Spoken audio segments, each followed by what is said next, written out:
During this pay-per-view broadcast, Eric Bischoff said, "I think Lex Luger's going to disappoint a lot of Stinger fans." Oh, trust me, the levels of disappointment that Lex Luger provided was not just limited to Stinger fans or to this particular pay-per-view. In fact, it was throughout a lot of his career. I'm John Renton with the retro review of WCW Superbrawl 2, Electric Milwaukee, Wisconsin Badger Boogaloo. At the Milwaukee Theater at the Mecca, which I believe is now called the Miller High Life Theater, because why the fuck not have beer sponsorships? Alcohol, hooray! Alcohol, the cause of and solution to all of life's problems. 5,000 raucous fans in a pretty interesting looking venue. Seriously, it actually does look like old-timey theaters would have taken place. It looks like the theater where maybe Abraham Lincoln would have gotten shot. Well, that's a horrible accusation and impossible considering this is in Milwaukee, and this is a number of years later, over 100 years, because 1992 to 1865, that's just how the years work. But anyway, let's stop talking about this weird, messy intro and talk about this pay-per-view, featuring one of my favorite opening pay-per-view matches of all time. Doesn't matter the company, doesn't matter what time period, just honestly fucking terrific. It also, had a bit of a downturn towards the end. And if you can't tell from that opening line, yeah, I've never personally cared for Lex Luger. While I recognize that he was good for a time and actually had some pretty damn standout matches, he was also with people that could lead him. Because Lex Luger was never a natural. Now he was a much better heel, because he's an unlikable douche. And still, has never gotten the full-on karma that he deserved for what happened to Miss Elizabeth. And if you don't think that he deserves that, just listen to the goddamn 911 call. So yeah, you can check out my review of the Dark Side of the Ring Match Made in Heaven episode if you really want to know what I think of Luger. But let's talk about this pay-per-view. So, Milwaukee, Wisconsin does have a rich history of wrestling, and as far as pay-per-views go, this is one of the better efforts that WCW had going on. Now, there were a few messy moments, a dusty finish nobody fucking asked for, and laziness on Lex Luger's part. Once again, I would like to say I'm not a fan of Lex Luger. With that being said, let's talk about the fact the dark match was Big Josh, the future Doink the Clown. No, really, the future Doink the Clown was a lumberjack, and he's okay, except he's not alive today. And he took on DDP. Weird to see how DDP would be a megastar just about 5 fucking years later. In fact, actually, he would start to build that around 1995 and 96, when he'd be the king of the Battle Bowl ring and would be one of the biggest overachievers ever in wrestling. If you think about where he started, blowing out his knee, becoming a manager, becoming a wrestler at like 34, 35, and just the amount of detail and effort he would put into his matches, researching, playing them out and everything. No wonder him and Randy Savage got along so goddamn good with their pre-planning. Best feud of 1997 easily that wasn't Steve Austin and Bret Hart. I would argue Savage and DDP was even a little bit better.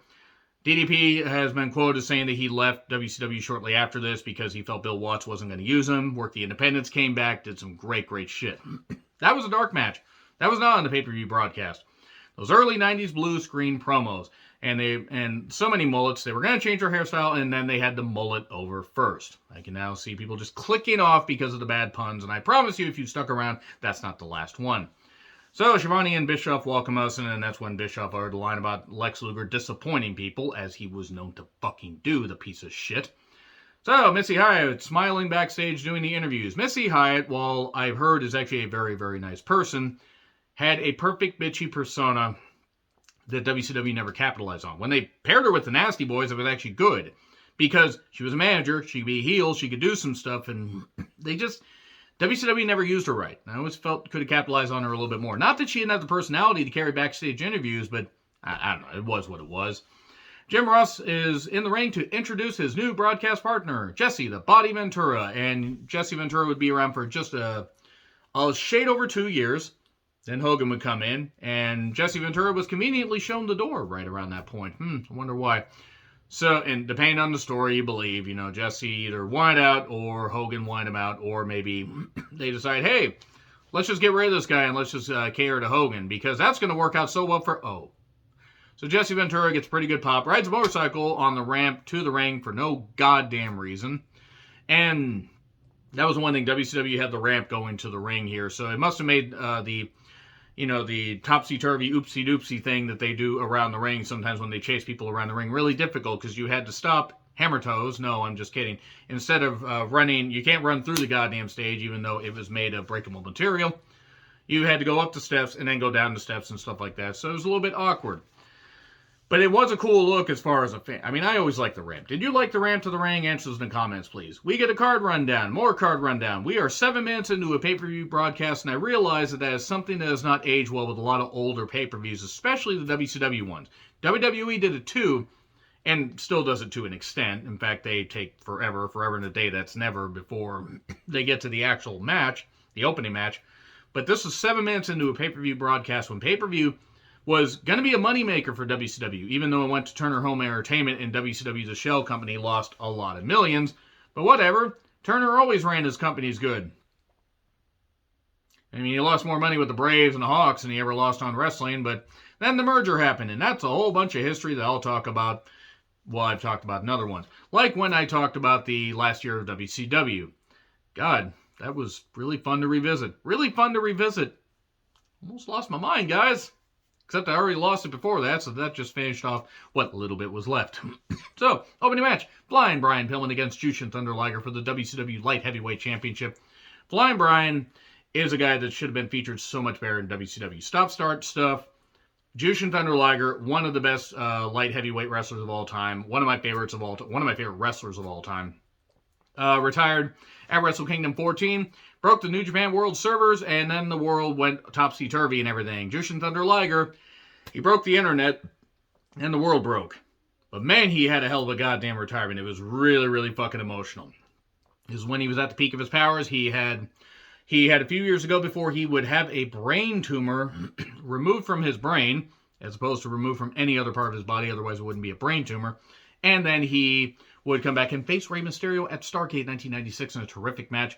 Flying Brian Pillman would end up becoming light heavyweight champion here. Sorry, spoiler. The event has been out for nearly 30 fucking years. It took place on leap year of 1992.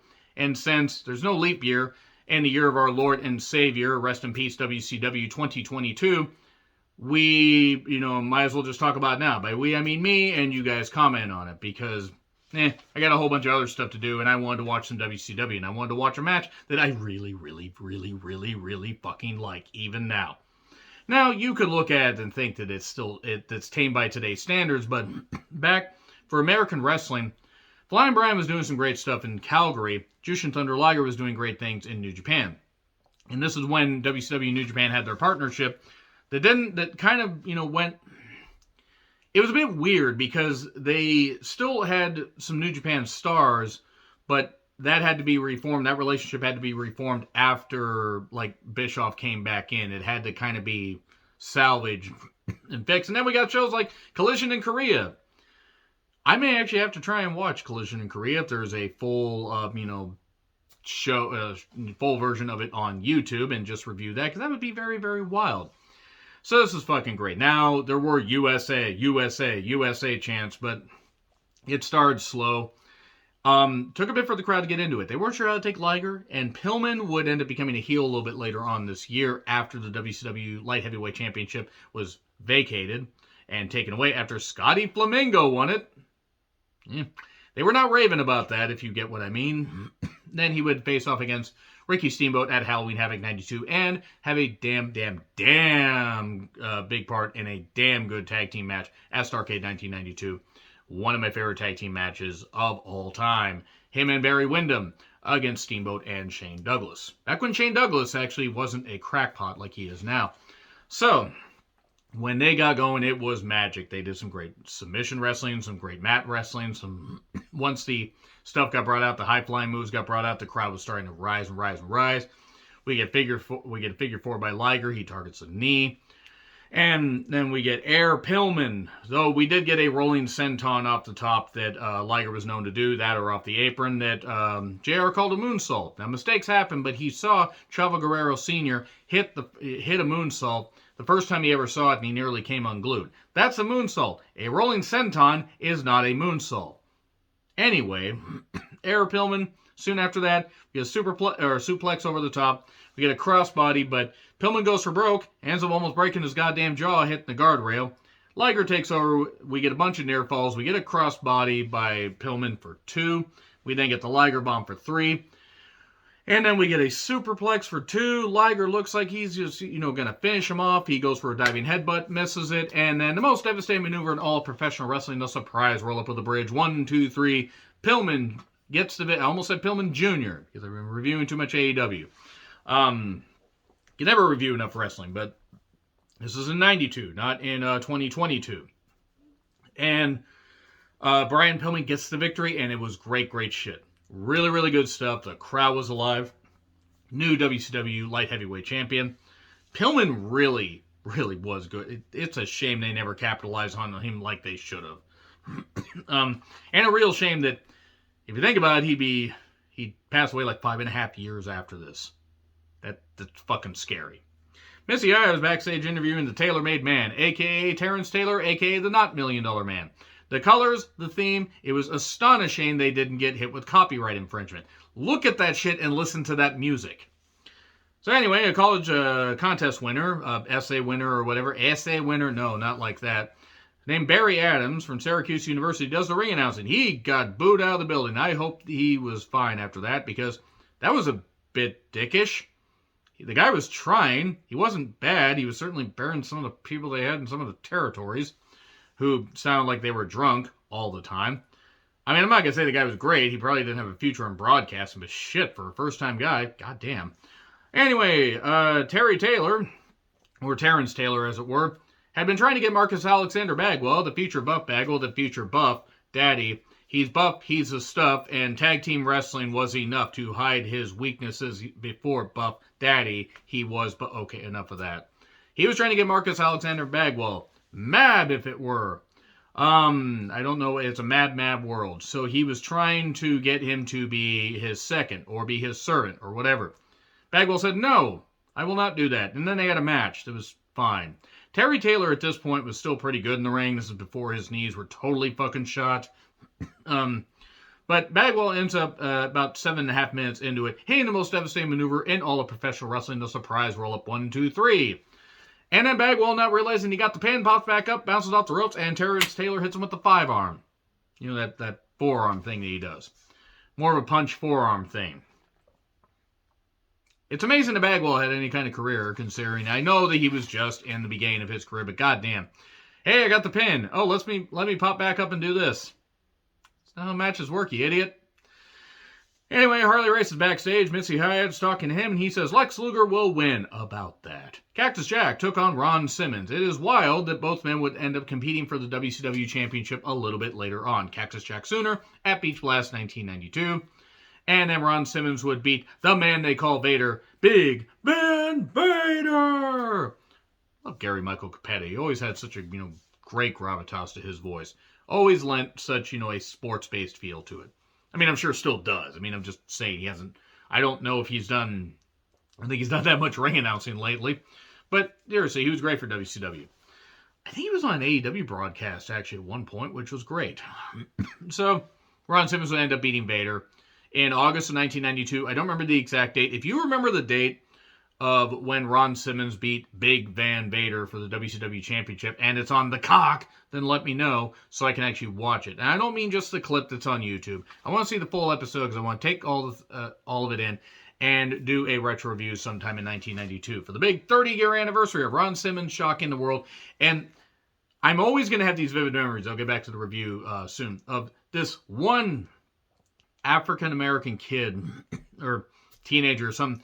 He was so goddamn happy. He ran down the ring. He was jumping. He could have cleared Mars with how high he was jumping. It was amazing how high he was jumping. I guess apparently Ron Simmons met the guy and, he congratulated, he just was all nice and everything. And that was really, really cool to see. So anyway, this match was mostly a slugfest. And then they shoot to the crowd and JYD was dressed like a maitre d' for no goddamn reason. Just in a suit jacket. It looked like he was going to be a butler on a goddamn steamship. And then we get a power slam for 3. The crowd really didn't care for this. It wasn't bad, but it wasn't great. And then we get a beatdown because Cactus Jack attacks him, and then suddenly Abdullah the Butcher, because WCW had nobody else they could bring in. They had to bring the man that, didn't know that Bruiser Brody was actually murdered and everything, and talked about all this stuff, and tried to act all emotional, and you son of a bitch. That Dark Side of the Ring episode about the murder of Bruiser Brody, you want to hear what I got to say about Abdullah the Butcher, check that review out. So, JYD comes down to a pop and everything. We get JYD and Ron Simmons, Cactus Jack and Abdullah the Butcher in tag matches. 1992, yes, sign me the fuck up. Here's a shame about JYD passing away, like, God, 6 years after this, six and a half years after this, in a car accident. And we get Vinny Vegas and Richard Morton versus Heavy Metal Van Hammer and the Z-Man, Tom Zink. I will let you decide in the comments who is the weirder pairing of those. Robert Gibson had suffered a knee injury. They turned Richard Morton heel. And then they had the York Foundation and everything, which actually was a pretty decent. It had the Dallas theme just run through a goddamn synthesizer. But yeah, Vinny Vegas. If you don't know who Vinny Vegas is, the future Kevin Nash. And Van Hammer was dressed like a cow. This was utterly ridiculous. Cow, could I say that? And I'm going to milk these puns for all they're worth. But yeah, the cow print outfit was just weird. The crowd loved Van Hammer for some reason. I'm not even knocking Van Hammer, but I remember liking him as a kid because, like, oh, this guy's got the bouncy hair, he's cool and everything, and he's not bad in the ring. He was just never going to get above a certain level. And this match was actually pretty good, despite the fact Tom Zink existed in it. And it's not that rest in peace, Tom Zink. I mean, as a person, I don't think he was bad. I mean, I don't know, never met the guy. I never heard anybody necessarily knock him. But Tom Zink was just better in tag teams. He was never the most outgoing, dynamic personality as a single star. So we did get a leapfrog botch by Nash. He did not tear his quad there. And we get a hot tag, to Z-Man. And then the most devastating maneuver in all professional wrestling, the surprise roll-up 1, 2, 3. That's 3 matches out of 4 that have ended in roll-up. Maybe Big Josh won by a roll-up against DDP. I don't know. That'd make it 4 out of 3. Or 4 out of 3. That's Steiner math levels right there. 4 out of 5. But regardless, 3 out of 4 are the first. The first half of the card. So, this wasn't bad. We get to Barry Windham and Dustin Rhodes against Stunning Steve Austin and Larry Zabisco. Back at Halloween Havoc 1991, Larry Zabisco and Arn Anderson, I believe, bashed Barry Windham's hand in the car door right before the pay-per-view, and then Dustin took him to the hospital and everything, and that was pretty much it right there. So Barry was out for a bit. They were back for revenge. Medusa was in the front, or in the corner of Steve Austin and Larry Zabisco, who were part of the Dangerous Alliance. One of my friends loves Larry Zabisco. Don't you? You know who you are. Yeah, I don't blame you if you don't. Larry Zabisco, it's amazing to think that after that feud with Bruno, he never got the huge main event level runs that you would have thought. Yeah, he was the last AWA champion, but the AWA at that point is fucking dead. I know he's in Florida, and I know he was in other companies. It just seems weird. He's a hell of a talker, and he was actually pretty damn good in the ring. But anyway, he wasn't my absolute favorite, but I always thought that he maybe should have gotten a bigger main event run. So we get a jump start by the Faces, and then we get Barry being targeted for a long time. Medusa gets involved. Windham does end up, eventually after tagging into Dustin. Dustin, makes a comeback, but gets taken down. Windham gets a hot tag, and we get a lariat off the top, 1, 2, 3. And there you go. A lariat on Larry, if you will. That was it. So that was actually pretty good. And then we get Missy Hyatt finding a ninja and seeing Ricky Steamboat doing candle stuff. And this ninja will not let her near Ricky Steamboat. And then Medusa is hitting on the ninja or something. It was weird, but the ninja wouldn't let her in there, even though she was taller than the ninja. I wonder who the ninja is. It's Heyman. It's Heyman, in case you didn't understand. It's Paul Heyman. Might as well, pull out your telephone. Your cellular telephone. God, that lion scream makes me feel so old. And then the Steiners got a big old ovation. By the way, that whole thing of like Medusa and the ninja and all this stuff was not necessarily the thing that has aged the best. But the Steiners got a big ovation. Heyman was actually once the size of a normal human. I'm worried about Heyman in this current environment. I hope he gets, a little bit better. The Steiners took on Arn Anderson and beautiful Bobby Eaton for the WCW Tag Team Championships. And Heyman was Paulie Dangerously, the Dangerous Alliance, all that. dangerously got kicked out. Medusa was involved, in the corner, and would actually factor into the finish. With talent like this, you cannot fail, and I really enjoyed this, except for the finish, and only because it was messy and the crowd booed it. I got why they did it, but it was pretty messy. The barking for Rick, the woof woof, all that and everything. Man, the Steiners were hugely over. The tilt-a-whirl on the ramp. Rick got targeted for a bit. Scott got tagged, made a comeback, but then he got beat down. Eventually, rocket launcher onto Scott on the ramp. Once Rick got the hot tag, he got a catch slam off the top. That was very well done. Medusa gives Arn some powder, and then Rick is blinded and accidentally slams the referee. Then we get a second referee. And then the referee ends up counting the Frankensteiner 1, 2, 3. And then Nick Patrick comes down. We get 3 referees, and the decision gets reversed. Arn and Eaton retain via disqualification. Because the first ref's like, he hit me. You dumb idiots. How the fuck did you not see that? It's a dusty finish, and people didn't necessarily like it, if you will. I would have understood it, but just it sort of made sense, but it was messy at the same time. And the crowd panned it. Wrestle War 92 ad. I believe I retro-reviewed that already. Missy was backstage as Steamboat goes to the ring. Rick Rude promo, the usual. But my God, the Milwaukee crowd hate him. Booze, booze, booze, booze forever. Steamboat got some booze as well. Because even though people respected Steamboat's ability, the whole family man thing was not all that great. He's a family man, just, loves his wife and child, does the best he can. You know what theme I'm talking about? God, no wonder Steamboat got booed so much. Steamboat and the Ninja against Rick Rude for the WCW US Championship. The pace is good at first. This was reminiscent of their match that opened up the 1988 USA Network Rumble broadcast. Yes, the original Rumble was on the network, or on USA Network, that is. And where it was good, and then it dragged because we got a lot of arm focus and submission wrestling, and that's not the worst, but when we got rest hold after rest hold after rest hold after rest hold, this got messy. And then we did get a nice superplex for 2. It wasn't bad, but it did kind of stall the momentum of the show. And then later, Steamboat's going to the top, and then the Ninja suddenly hits him with a cell phone. It's Paulie dangerously in the Ninja outfit. What? And then Rick Rude gets the victory.